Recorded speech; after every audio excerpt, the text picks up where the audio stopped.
खेत में जमींदार अपने खेत को काट रहे थे। खेत को काटते काटते काम करने का तगाजा था।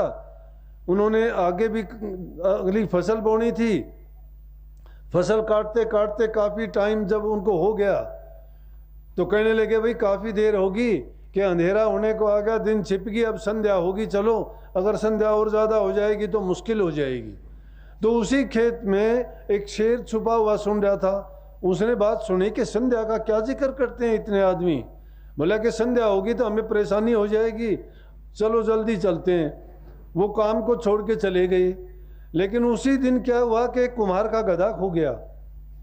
कुम्हार तो अंधेरा, थोड़ी देर के बाद में अंधेरा हो गया। कुम्हार ने सोचा कि गधा नहीं मिला, उसको ढूंढते ढूंढाते पूरा दिन का परेशान था। वो गया तो उसको दूर से वो शेर छिपा हुआ दिखाई दिया।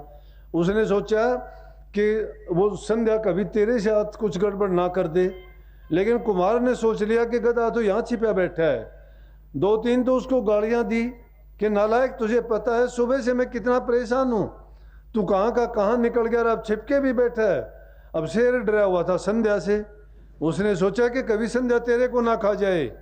वो और दुबकी मारी जब कि संध्या आ गई। जब उसने ये आवाज़ सुनी, गालियाँ सुनी, उसने सोचा कि संध्या आ गई, इसी के डर के मारे वो गए थे। उसने उसके पास में जाके उसको दो तीन डंडे लगाए, बोला कि उठ खड़ा हो।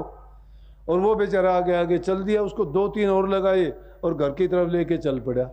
उसको घर में ले जाके पाँव से जाके बांध दिया। अंधेरे में उसने भी नहीं देखा।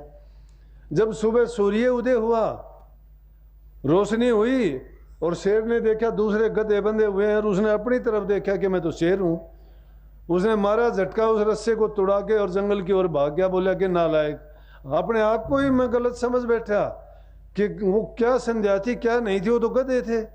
गधे को संध्या कहते हैं कि मैं उस अज्ञान के कारण, और देखो मेरी क्या हालत हुई, बेकार में उसने मेरी पीठ पर 5-7 डंडे ठोक दिए और मुझे कष्ट उठाना पड़ा वो अलग से। तो किस लिए कि जब तक वो अज्ञान था, अंधेरा नाम अज्ञान का है।